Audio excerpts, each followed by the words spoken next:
Werder Bremen und Mainz eröffnen Spieltag Nummer 20. Die Bremer haben in Dortmund noch unentschieden gespielt, nachdem sie in Überzahl 2 Gegentore bekommen haben. Haben dann noch das 2-2 geschafft, wobei das 2-0 von Dortmund war ja dann auch abseits. Hat der DFB dann hinterher auch gesagt, das war ein Fehler, dass sie da halt ja keine Abseits gepfiffen haben. Aber hinterher nützt das auch nicht mehr viel. Das muss in dem Moment, wo es entschieden werden muss, muss es richtig entschieden werden. Hinterher kann sich noch 10.000 Mal entschuldigen. Bringt einem dann auch nichts mehr hinterher. Und die Mainzer haben zu Hause Stuttgart geschlagen mit 2-0. Die bleiben also oben, die sind auf dem 6. Platz, haben 31 Punkte. Bremen 4 Punkte hinter Mainz. Also die müssen, wenn sie dranbleiben wollen, gewinnen.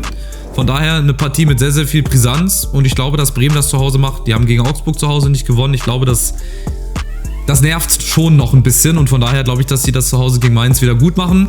Vielleicht wird es auch ein Unentschieden. Ich kann mir vorstellen, dass das auch so ein Abnutzungskampf wird. Vielleicht 1-1.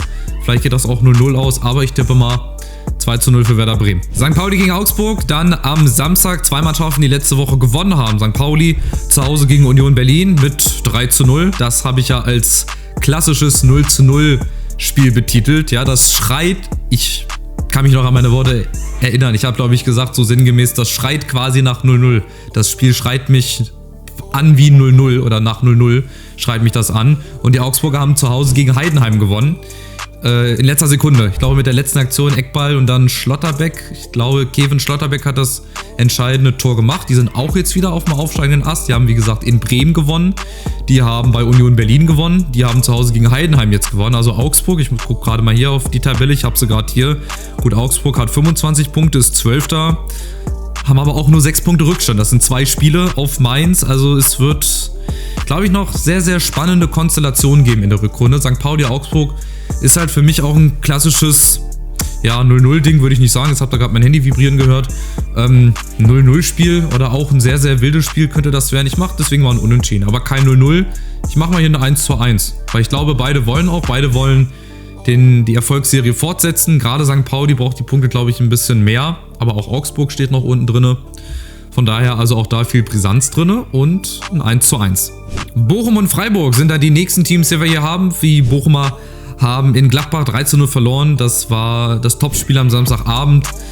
Ja, auch die Bochumer, die kommen nicht so richtig in den Tritt. Ja, 1, 2 gute Auftritte zwischendurch, aber die müssen halt auch mal so eine kleine Serie starten.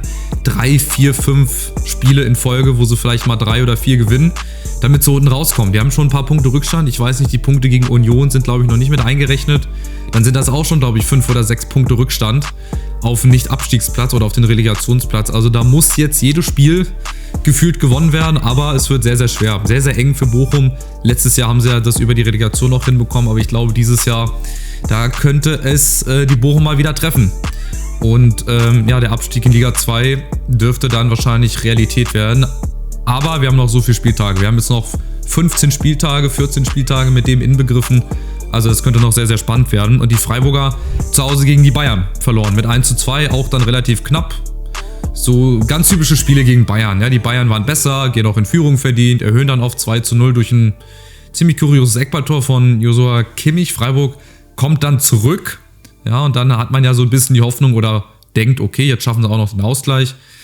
Aber haben sie nicht geschafft. Und jetzt ist halt die Frage, weil Bochum halt zu Hause das letzte Heimspiel gegen Leipzig 3-3 gespielt hat, da haben sie einen 3-0 Rückstand aufgeholt und zu Hause sind sie irgendwie stärker als auswärts. Und jetzt kommen die Freiburger auch so ein bisschen, ja, angeschlagen würde ich nicht sagen, weil gegen Bayern kannst du halt einfach verlieren, aber die wollen sich halt auch weiterhin oben festsetzen, die wollen dranbleiben. Spannendes Spiel, ich habe noch keinen Auswärtssieg. Den mache ich gleich bei Holstein Kiel gegen Bayern. Die haben eine 36er-Quote, das ist easy money. Das Geld liegt auf der Straße. Ich mache hier Bochum auf Heimsieg, weil ich finde die zu Hause stärker oder die spielen auch zu Hause stärker. Ich könnte es mir nicht vorstellen, dass die zu Hause gegen Freiburg gewinnen. Ich glaube, Freiburg macht das ganz klar und deutlich. Aber wenn nicht, dann bin ich da mit meinen Bochumern und zwar mit dem 1:0-Tipp. Jetzt kommen wir zu Bayern gegen Kiel. Zunächst mal die Quote, ich habe damit nichts zu tun. Eine 1,055-Quote. Ich glaube, der Wettanbieter, der wusste selber nicht, wie tief sie die Quote machen wollen und Holstein Kiel 36er-Quote. Also, wenn Kiel einen guten Tag hat, die können viele Leute reich machen, wenn die denn auf Holstein Kiel tippen. Bayern hat in Freiburg halt gewonnen, haben wir gerade schon ein bisschen erklärt. 2:1 unter der Woche in der Mega-Konferenz. Also bei The Zone gibt es ja, glaube ich, 18 Spiele oder so sind es in der Konferenz. Viel Spaß. Das wird ein heilloses Durcheinander. Oder war es bestimmt? Ja, wenn das Video draußen ist, wisst ihr ja, wer direkt weitergekommen ist in den Playoffs. Aber heute Aufnahmetag, Mittwoch, 18:18 Uhr gerade die Uhrzeit. Also die große Konferenz. Ich bin sehr, sehr gespannt. Lassen wir uns mal alle überraschen oder wir haben uns ja überraschen lassen. So, und Holstein Kiel, die haben in Wolfsburg 2-2 gespielt. Auch ein bisschen überraschend, sind da in Führung gegangen. Wolfsburg hat dann verdientermaßen das Spiel gedreht, war auch die bessere Mannschaft, das ganze Spiel über lang, ohne wirklich zwingend vorm Tor zu werden, aber haben halt auch, ja, die Chancen, die sie hatten, nicht so konsequent genutzt, dass man das hätte gewinnen können. Und Kiel hat dann halt durch einen Eckball oder so, nee, Quatsch, das 1:0 war ein Eckball, der Ausgleich war so aus dem Spiel heraus, aber haben 2-2 gespielt, das ist auch ein Bonuspunkt, den sie wahrscheinlich ja, in München nicht holen werden. Ich glaube, das wird eine richtige Abreibung. So spontan würde ich sagen 5-6-0 für die Bayern. Aber was machst du, wenn Kiel 1:0 gewinnt? Was machst du dann? Dann guckst du doof aus der Wäsche raus. Die Kieler genauso wie die Münchner, genauso wie ganz Fußball Deutschland. Aber realistisch gesehen, und da gehe ich jetzt einfach mal mitmachen, dass die Bayern, 5-0. Eine ganze Handvoll. Ich würde es den Kieler nicht wünschen, dass sie fast 1000 Kilometer in den Süden reisen und dann wieder zurück, um dann mit einer 5-0-Klatsche. Aber ich befürchte leider, das ist genauso wie bei Bochum, dass es für Kiel von der Qualität her leider nicht reicht für die Bundesliga. Und von daher werden die ganz schön abgeschossen in München, meiner Meinung nach. Aber es gibt ja auch ab und zu mal Spiele, wo dann Wunder passieren. Ich glaube jetzt allerdings nicht, dass das beim Spiel Bayern gegen Holstein Kiel so weit sein wird. Stuttgart gegen Borussia Mönchengladbach. Die Stuttgarter kommen dann noch aus dem Spiel gegen Paris zu Hause. Die haben natürlich auch fürs letzte Spiel gerade einen richtig schweren Gegner bekommen. Die mussten, ich muss jetzt ein bisschen in Vergangenheit reden und ein bisschen in Gegenwart, die mussten ja gegen Paris unentschieden spielen mindestens, damit sie weiterkommen, sicher in den Playoffs. Und mit einem Sieg und diversen Konstellationen kann sogar PSG noch ausscheiden. Und Man City. Also ich bin sehr, sehr gespannt, wie das am Ende... Ihr merkt schon, diese neue Tabellenkonstellation in der Champions League ist doch gar nicht so scheiße, wie ich am Anfang gesagt habe oder wie viele vermutet hätten. Es ist einfach Spannung da. Heilloses Durcheinander, großes Chaos, ja, alle Spiele gleichzeitig. Aber es kann sich minütlich verändern, die Tabelle. Von daher sehr, sehr geil. Mal gucken, hoffentlich haben es die Stuttgarter in die Playoffs geschafft. Gladbach auf der anderen Seite. Achso, der VfB hat übrigens in Mainz verloren. Habe ich noch ganz vergessen zu sagen. Ja, 2:0. Lief nicht viel zusammen an dem Tag. Mainz war einfach besser. Den Stuttgartern ist nicht viel eingefallen. Und Gladbach hat zu Hause Bochum 3:0 geschlagen. Die haben auch eine gute Truppe, sind jetzt auch wieder im Mittelfeld. Haben auch den Anschluss nach oben, wenn sie denn auch eine kleine Serie starten. Also auch da bei vielen Mannschaften, ihr seht, wenn 2, 3 Spiele einfach gewonnen werden, bist du einfach mittendrin im Kampf um die europäischen Plätze. Das heißt, jeder muss hier Gas geben, jeder muss hier 110% geben. Weil es ist dieses Jahr gefühlt für die halbe Liga möglich, nächstes Jahr international zu spielen. Aber hier glaube ich, dass sich Stuttgart, egal wie sie gegen PSG gespielt haben, sich wieder fängt. Und dass sie das zu Hause gegen Gladbach machen. Ich mache ja auch mal ein torreiches 3-1, 3-2. Machen wir mal 3-1 wegen der Tordifferenz. Genau, also VfB, Sieg gegen Gladbach. Heidenheim gegen Borussia Dortmund ist dann unsere nächste Partie. Heidenheim hat in Augsburg in letzter Sekunde verloren mit 2:1. Die müssen auch zusehen, dass die ihre nötigen Punkte holen. Die sind momentan auf dem Relegationsplatz, haben schon 4 Punkte, glaube ich, aufs rettende Ufer Rückstand. Conference League spielen sie, glaube ich, noch nicht. Da ist ja das Playoff-Spiel gegen Kopenhagen, was auch definitiv sehr, sehr, sehr, sehr schwer werden wird für Heidenheim. Aber wir gucken mal, vielleicht schaffen sie es ja. Und Dortmund auf der anderen Seite zu Hause gegen Bremen. 2:2 gespielt, in Unterzahl. Das zweite Tor hätte nicht zählen dürfen, haben wir vorhin schon gesagt. Der DFB hat zugegeben, dass es abseits war. Aber hinterher ist halt zu spät. Du musst es dann entscheiden, wenn das Spiel oder die Situation gerade ist. Ja, da hätte er vielleicht das nötige Signal bekommen müssen aus dem VAR-Keller. Aber VAR und Kölner Keller, das sind so die Unworte wieder des Jahres 2025, jetzt schon. Und wir haben gerade mal Ende Januar. Ja, aber bei den Dortmundern, da geht es momentan drunter und drüber. Nicht nur auf dem Platz, sondern auch neben dem Platz. Diese ganzen Nebengeräusche. Da hast du dann Matthias Sammer, der Berater im Verein ist. Warum, weiß ich jetzt ehrlich gesagt auch nicht, weil ich sehe das so ähnlich wie das Engagement damals bei Bayern. Da hat er ja so eine ähnliche Position, glaube ich, gehabt. Wenn nein, schreibt das in die Kommentare und verbessert mich. Aber ich glaube auch, der FC Bayern hätte keinen Punkt weniger geholt, wenn Matthias Sammer nicht beim FC Bayern gewesen wäre. Und jetzt beim BVB, gleichzeitig Berater und auch TV-Experte, macht die Mannschaft da öffentlich nieder und hat eigentlich schon nach dem Spiel in Bologna so ein bisschen durchsickern lassen, dass Nuri Sahin entlassen wird. Ist ja dann auch einen Tag später passiert. Aber das machst du nicht. Entweder bist du Berater und unterstützt das Team intern und hältst nach außen in deine Klappe, oder du bist nur TV-Experte und kannst dann auch natürlich die Mannschaft objektiv und subjektiv kritisieren, wie du möchtest. Aber das machst du einfach nicht. Dann läuft es zwischen Kehl und Mislintat nicht. Ricken kommt dann auch noch dazwischen. Hans-Joachim Watzke. Also als Dortmund-Fan, glaube ich, muss man in den jetzigen Zeiten ganz schön stark sein. Ja, der neue Trainer ist bislang immer noch nicht gefunden. Das macht noch der U19-Coach. Niko Kovac soll wohl oder ist ganz hoch im Kurs, aber auch nur für ein halbes Jahr. Was ich jetzt auch nicht unbedingt gut finde, weil Niko Kovac das auf jeden Fall drauf hat. Also er hat ja schon gezeigt, dass er in der Bundesliga Mannschaften übernehmen kann. Vorneweg natürlich Eintracht Frankfurt, FC Bayern. Gut, bei Wolfsburg, das war jetzt nicht so erfolgreich, aber ich könnte mir durchaus vorstellen, dass die Dortmunder genau so einen Trainer brauchen, der knallhart durchgreift, der auf Disziplin setzt, auf jeden Fall. Der halt auch nach Leistung aufstellt und nicht nach Namen. Ja, und nur gute Einzelspieler macht halt am Ende des Tages auch keine gute Mannschaft. Oder noch keine gute Mannschaft. Da kann Girassi und die Groß und die Waldemar Antons und wie sie alle heißen. Du musst als Mannschaft einfach funktionieren. Und wenn das nicht der Fall ist, dann kannst du auch Pep Guardiola oder was weiß ich, x-beliebigen Trainer jetzt hier einfügen, an die Seitenlinie stehen. Da kannst du auch mich an die Seitenlinie stellen. Und das würde nicht funktionieren. Du musst da auf jeden Fall Struktur reinkriegen, die müssen sich ganz neu aufstellen und wenn sie nicht aufpassen, dann kann das auch ganz schnell mal nach hinten losgehen. Absteigen glaube ich nicht. Ich glaube nicht, dass denen dasselbe blüht wie Schalke und Hamburg. Aber bei denen hat man es halt auch nicht gedacht und da ging es dann innerhalb von ein paar Jahren ganz schnell. Also, um zurück aufs Sportliche zu kommen, Heidenheim, Dortmund, was mache ich? Wenn ich auf Heidenheim tippe, gewinnt Dortmund. Wenn ich auf Dortmund tippe, gewinnt Heidenheim. Bei Unentschieden gibt es einen Sieger. Normalerweise habe ich jetzt so das Gefühl, dass die Dortmunder das machen. Egal wie sie unter der Woche in der Champions League spielen, ich weiß da auch gar nicht gegen wen, glaube ich, dass die Dortmunder das auch ganz knapp machen werden. Ich kann mir auch allerdings vorstellen, dass Heidenheim eine eine Überraschung gelingt und Dortmund zu Hause schlägt. Würde dann natürlich noch mehr Öl ins Feuer gießen. Ja, der BVB müsst ihr euch so vorstellen, das Haus steht schon in Flammen. Es brennt auf allen Etagen, auf allen Ebenen. Und dann kommt jemand von außen, das ist dann Heidenheim und gießt einfach noch mehr Feuer oder Öl ins Feuer. Naja, also mein Tipp, um das jetzt mal zum Ende zu bringen, Dortmund gewinnt in Heidenheim mit 2:1. Das Topspiel dann am Samstagabend ist Union gegen Leipzig. Gut, gibt spannendere Spiele, aber gut, was willst du machen? Union hat auf St. Pauli verloren mit 3:0. Die haben sich sicherlich auch nach dem Heimsieg gegen Mainz, das musst du dir auch mal überlegen. Da gewinnt Mainz gegen Stuttgart zu Hause, verliert aber eine Woche vorher bei Union. Und Union denkst jetzt so nach dem Sieg gegen Mainz, ach komm, jetzt haben sie sich gefangen. Ja, jetzt hat Steffen Baumgart auch mal sein Erfolgserlebnis und dann verlieren sie auf St. Pauli 3:0 einfach. Also ganz, ganz kurios. Und Leipzig auf der anderen Seite zu Hause gegen Leverkusen. In einem super Spiel, 2:2. Haben zweimal einen Rückstand aufgeholt.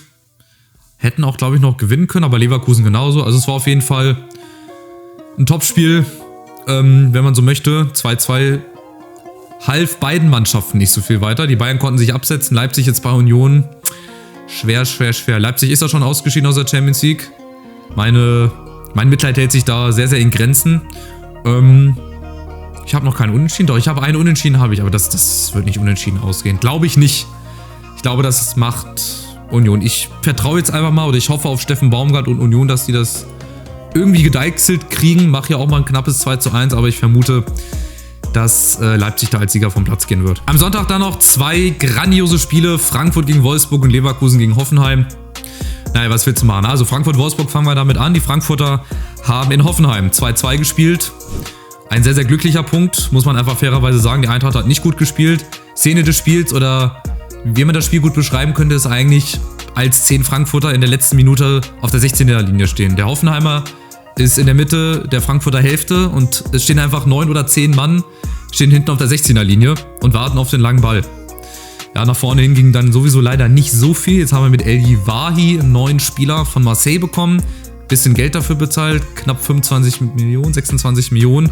Der wird, glaube ich, gegen Wolfsburg noch nicht spielen, aber der soll dann gegen Gladbach, glaube ich, zum ersten Mal im Kader sein oder beziehungsweise dann halt auch spielen. Ja, und Wolfsburg hat zu Hause gegen Kiel unentschieden gespielt, 2:2. Da war sicherlich auch mehr drin. Das sind immer so ganz spezielle Spiele, so Frankfurt, Wolfsburg oder Frankfurt dann in Wolfsburg. Wolfsburg ist auch so eine Art, Angstgegner kann man schon sagen. Wann haben wir zuletzt gegen Wolfsburg zu Hause gewonnen? Wir hatten es ja erst gegen Dortmund. Ich glaube, gegen Wolfsburg liegt der letzte Heimsieg 2016 zurück, in der Saison 2015, 2016. Da hat damals noch Marco Fabian und Alex Meyer hatten einen Dreierpack erzielt. Stefan Aigner, Bastian Oczipka und was wir nicht für eine Truppe damals hatten. Carlos Zambrano noch in der Innenverteidigung. Also sehr, sehr wild. Zwischendurch kann ich mich nicht dran erinnern. Ja, doch, klar. 4:3 zu Hause in der Corona-Zeit, 2020, 2021 unter Hütter. Da haben wir 4:3, da ging es um die Champions League. Völliger Blödsinn, 2015, 2020, 2021 in der Saison zu Hause 4:3.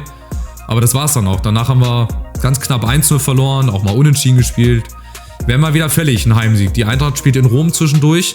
Ganz kurios, dass RTL Plus eine Konferenz anbietet mit dem Dschungelcamp.